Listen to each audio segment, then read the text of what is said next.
I'm Joe Garrett, welcome to my channel. We're back on tutorials today, and this song idea completely came to me out of the blue while I was teaching the other day. I started playing the chords by accident and realised soon that I was playing Man I Need by Olivia Dean. Now, one of my more popular videos recently has been Rein Me In by Sam Fender and Olivia Dean, so it will tie in quite nice with that.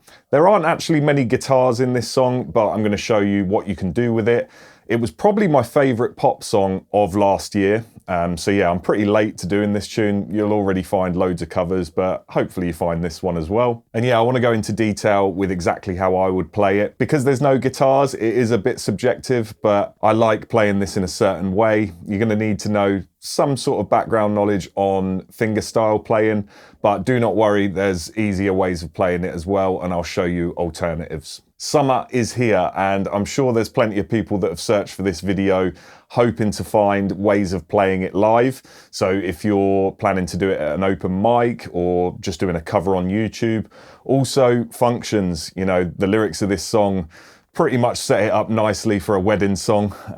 But yeah, hopefully I can help and give you a way of playing it and nailing it. So yeah, let's get into the details of each section. There are only two sections really, but there is a lead part over the top as well, so I'll show that. And for each section, I'm gonna do a close-up shot of the guitar as well and have tabs running underneath and chord boxes as well to make it really easy for you. Let me grab my guitar, and in the meantime, if you could like and subscribe, I'd be really grateful. Okay, first things first, you're maybe gonna want one of these, a Capo. And I'm going to show you two different ways of playing it. First of all, I'll show you without one. Essentially, it's just going to get rid of some of the bar chords. If you're not used to doing bar chords, then this will be for you. But I'll show you both ways. So the first bit we're going to look at is the verse, which is also the chorus. It uses the same chords as this part. Okay, now we're going to use our thumb on the low E string, first fret. And then we're going to do a triad on top. So this is actually a D flat major chord, but it's actually a D flat / F. It's an inversion. So we're going to use third finger on the D string, third fret, first finger on the G string, first fret, and the middle finger on the B string, second fret. So I'm going to use my thumb on the low E, and then I'm going to use these three fingers to pluck at the same time those top three strings. Okay, now it's not actually played on a guitar on the record, that's why I do this. It makes it sound more like that plucky synth, but it sounds like this. Okay, so we're going to do the first one nice and long, and then we're going to do staccato on the second hit, but we're also not going to play the low note, just the top three strings on the second time. And you can actually just slam your hand down on the strings, whether it's acoustic or electric. It's going to give that sort of snare pop, which sounds quite nice. And then we move to our second chord. There's only two chords in this. So we're going to slide up one fret, and our thumb's now going to be on the second fret of the low E string. And then we're going to change our fingers a little bit. We're going to go D string, fourth fret with third finger, middle finger on the G string, third fret, and first finger on the second fret of the B string, like a diagonal line. And again, we're going to play all four. We're going to pluck up with our three fingers, and then we're going to pluck down with our thumb. And let that ring out. Now, it's quite a bare part. That's how it is on the record. But if you want to strum it, I suppose you could. It's going to be easier with the Capo, I think, but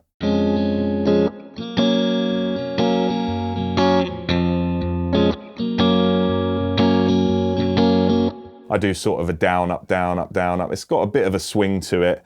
And you can also add some bass notes in between as well. That's how I normally strum if I'm using my fingers. You can probably use a pick as well if you want. Just be careful, make sure your thumb's either muting the A string or your third finger there is slightly overlapping to touch it. Okay, so that's your main part. I'm going to show you that with a Capo now. Okay, so you're going to put a Capo on your first fret.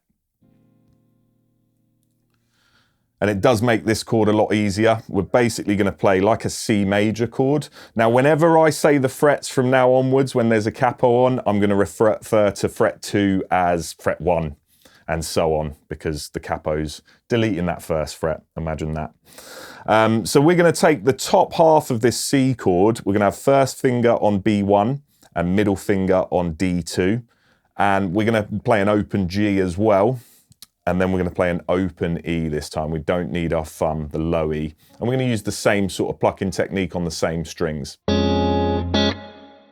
Okay, and then it's a lot easier now to change to the next chord with a capo on. We don't need to slide up anywhere. We're going to take our middle finger from where it is and move it up a string. And up is that way. It's backwards on guitar. It's going to go to G2. Your first finger's staying on B1. And then our third finger's going to come down onto D3. And then we're going to clamp our thumb down over and onto the first fret of the low E string.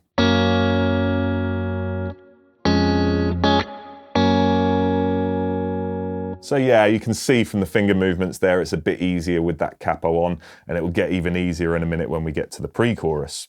So yeah, let's take a close-up of that, and you can look at it in detail. I'll show both versions with the capo off and the capo on, and there'll be a tab running along the bottom. So one final thing to mention in the post-chorus, I think it is, when she sings Talk to Me, and all of the instruments come out, you basically want to come in on a different beat for the post-chorus. So what I mean by that, I know that sounds confusing, you basically just want to come in on beat 4 when the post-chorus kicks in and the drums all start again. And that chord that lands on beat 4 is actually your second chord. So it goes 1, 2, 3,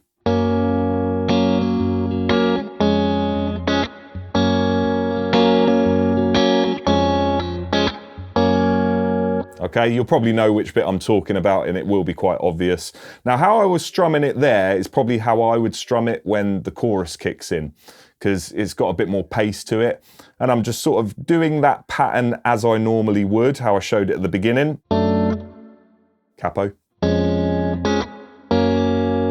But when I land on that second chord, then I start strumming between my index finger going down and up, and then my thumb in between.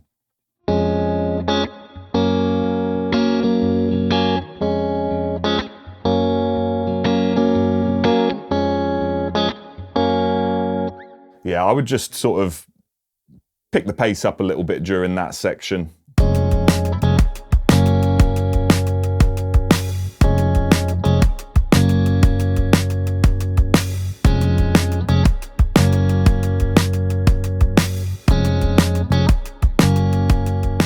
Okay, so on to the pre-chorus. So these chords now they're kind of just one strums, but you could keep strumming as you normally were, however you're doing it, however you feel really. But we've got a B flat minor. So these are the normal sort of minor chords now, the bar chords. So if you know what you're doing with bar chords, this will be fine. So we start off first fret on the A string, third on the D string, pinky on the third fret of the G string, middle finger on the second fret of the B string, and then we're going to bar that first finger so it catches the top E string. Then we're going to move up to a D flat major chord. Now this is an A shape bar chord, if you know your cage system. And we're going to be 4th fret on the A string, and then 6, 6, 6 on the D, G, and B flat third finger. Now halfway through this bar, I'm going to move the bass note down. Okay, I'm going to keep everything else where it is, and we're going to have 4th fret on the low E string this time, but I'm still going to pluck the top 3 in the same way. So you get,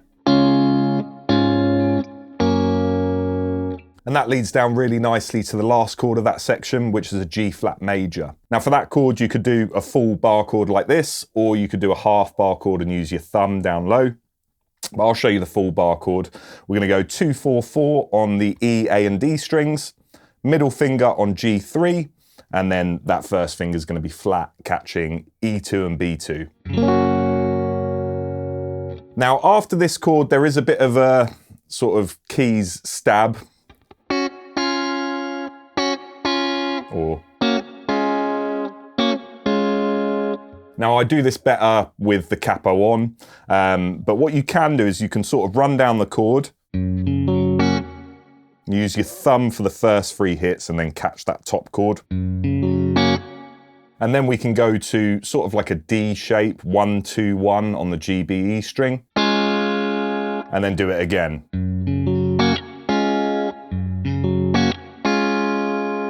But yeah, this might be a little bit awkward. You don't have to do it. The chords are absolutely fine as they are. It's more of an overdub. Okay, so with the capo on now, we're going to go again, first fret. And this just makes the chords really sort of easy to strum now. We're just going to have an A minor. Now for these chords, I will put chord boxes up here, but I'm not going to spell them out fret by fret, number by number, like I did the other chords. I'll just assume you know these open chords. So we've got an A minor. Then we go to a C.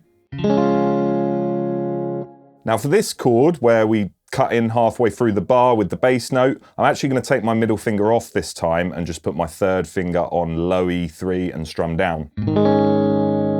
Do you get?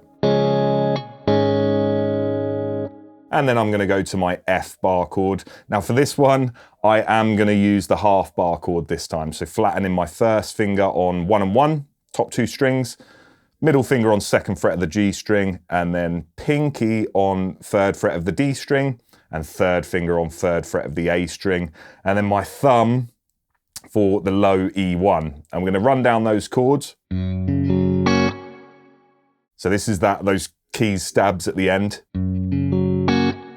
And for this last chord, I'm actually going to arch up my first finger so that it's not flat anymore, and I'm going to take my middle finger off now. So you get.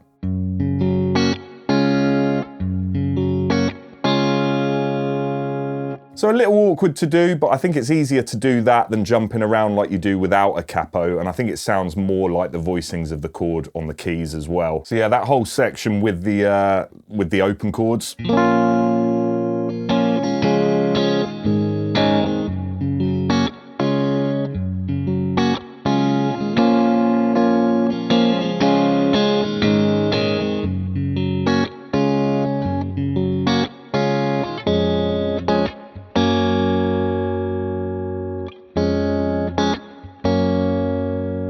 And that's where that chorus kicks in. So yeah, you can see I was strumming it a bit there. Sort of be a bit more free with it, however you like. You might just want to do the 1 strums.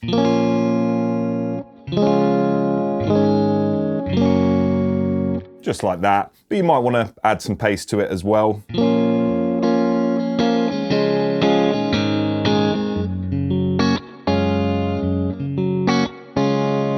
Yeah, obviously do it how you want to. You could take the ideas of how I'm strumming it there or do your own thing. It's absolutely fine because, like I say, there's no guitars on the track anyway, so you want to add to it. But yeah, let's take a look at the close-up shots and the tabs of that section.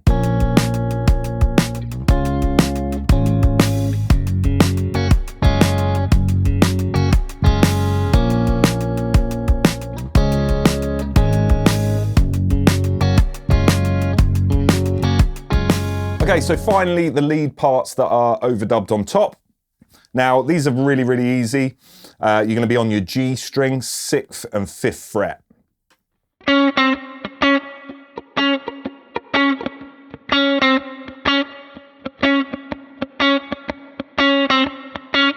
Now that's happening over the verse, okay? So it's 6, 5, 6, 6, 6, okay? And you can sort of do down, up, sort of funkier playing with it. I think there's some sort of chorus or phaser on it. I need to listen again, but I'll try and replicate a similar effect when I'm playing it along with the backing track. Now what you could do there is funk it up a bit, flatten your fingers to make some mutes in between.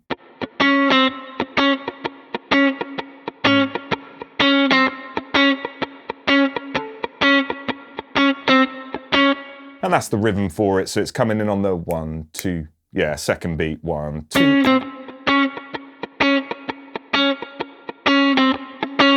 Now I think that comes in halfway through the verse. And when the chorus kicks in, it doesn't even do the 6, 5, it just does.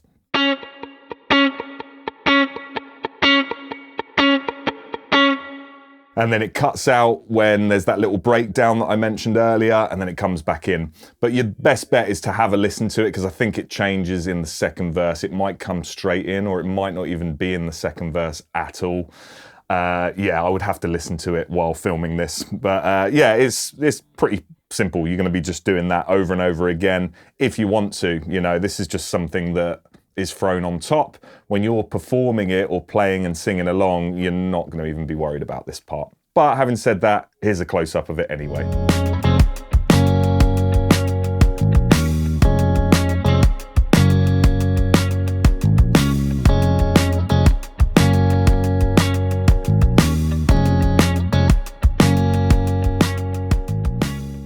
If you made it this far, thanks so much for sticking with me, guys. I hope this has helped in some way, in whatever way you want to play it. And yeah, go out and smash it. I'm going to leave a link down one of these sides to the Rein Me In tutorial, but there is also a playlist of tutorials if you head to my page. Have a good one, guys. See you next time.